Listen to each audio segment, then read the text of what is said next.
Voilà, en fait, je disais que ce n'est pas un CRD. En vérité, le CRD a lieu dans la région de Diourbel. Il s'agit d'une réunion d'évaluation au niveau national. Chaque année qui est présidée par le ministre de l'Intérieur en présence justement du représentant du Khalife général des Mourides, le porte-parole, Cheikh Bassirou Abdou Khadre, et toute une délégation. Je ne fais d'abord que remercier effectivement le marabout avec cette délégation, mais surtout le transmettre aussi les remerciements et les salutations du président de la République, du Premier ministre et de tout le gouvernement. Maintenant, pour ce qui concerne justement cet après-midi de réflexion, vous vous êtes rendu compte qu'il y a eu énormément de points à discuter. Pour l'essentiel, les points ont eu des solutions. C'est 98 points, je le rappelle, c'est important, mais on a eu quelques points d'échauffement au niveau des structures telles que la Sénélec, au niveau de l'énergie, au niveau de l'eau, un peu au niveau de la santé et quelque part même au niveau de l'intérieur. Vous vous rendez compte sans doute de cela. Et je pense que pour en tout cas tous ces points qui n'ont pas encore trouvé de solution, je les remonterai au niveau des autorités supérieures qui sont concernées. Si ça nécessite même, je pense, l'arbitrage de Madame le Premier ministre, on le fera. Mais en tout cas, ce que nous avons reçu comme instruction et comme directive, c'est de tout faire pour que le Magal de cette année soit une exception. Une exception en termes d'organisation, une exception aussi surtout en termes en tout cas de réussite. Et par rapport à ça, en tout cas, nous ne ménagerons aucun effort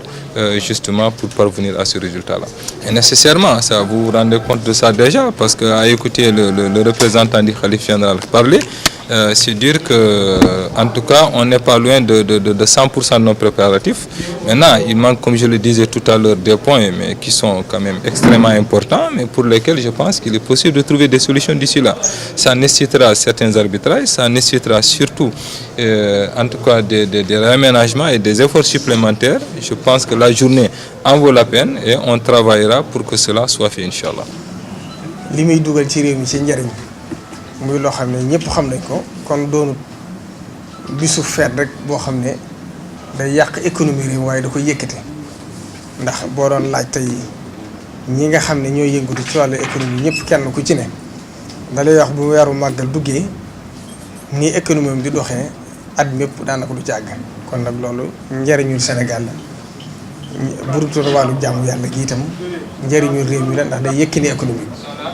bu loolu weesoo itam moo amaat beneen njëriñ bu baax ci wàllu àdduna ndax Sénégal ku ne xam na ne réewum jàmm la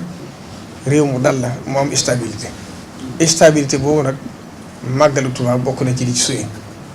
ndax Serigne Touba ku ne xam na ne mooy bis bi ñu ko fi génnoon ngir sonal ko waaye mu tànn ko jéggal ci ay noom bu noppi di ci sant yàlla di ci teral ñëpp kon bis la boo xam ne mboolem ñi nga xam ne ay jullit lañ ak ñi nga xam ne duñu ay jullit sax boo agsee doo mën a xam ne kii ci fii la bokk wala kii ci fii la dëkk kon dajewukaayu lislaam la boo xam ne bokk na ci li gën a suye ci stabilité réew mi xam ne woo kenn làkk wu muy làkk xam ne woo kenn ci xeet wu mu bokk loolu na kon lépp di njariñ yoo xam ne suñu borom def na ko ci bis bi kon ñu ñaan ci yàlla ci barke Serigne Touba suñu borom yóbbu ñu ca ñu àgg ci ak jàmm te def ko itam ni ko Serigne Touba santaane woon ndax ak jaamu yàlla la te daje ci ngërëmam moom mi nga xam ne loolu rek lañ ci sàkku ndax sàkkuwuñ ci àdduna sàkkuwuñ ci leneen ngërëmul yàlla ak ngërëmul Serigne Touba lañ ci sàkku kilifa yu baax yi nga xam ne ñoom la ma Serigne bi boole ci liggéey bi ñu ànd ak ñoom ñu rafetal ko lool ndax yoonu murit dafa tënku ci kaw kilifteef ak ndigal ku ko Serigne bi santoon itam ñun ñëpp ñu topp ci ginnaaw ni ma ko Serigne bi jiitalee ñoom ñëpp ñu ànd ko man ci xalaat ak ci jëf ak ci lépp ba lépp woyof ci ñun kon ñu ngi sant ñëpp di gërëm ñëpp di ñaan yàlla mootali lépp ci jàmm te nam rafete woon daaw suñu borom ci kattanam moom bi nga xam ne lu mu jagal mu jag mu dimbali ñu ba màggat gi ñu jëm di gën a rafetaat te rafet na ci njort ndax Serigne Touba mbiram lu agsi rek di gën a baax di gën a jekk ndax lu ko suñu borom defal la te ñaanoon na ci bis bi ne saa su accepté may ko suñu borom mayoon bu bis bi accepté day yokk te loolu àdduna sépp teg nañ seen bët kon ñu ngi jeexal foofu kàddu yi ngeen bañ a guddal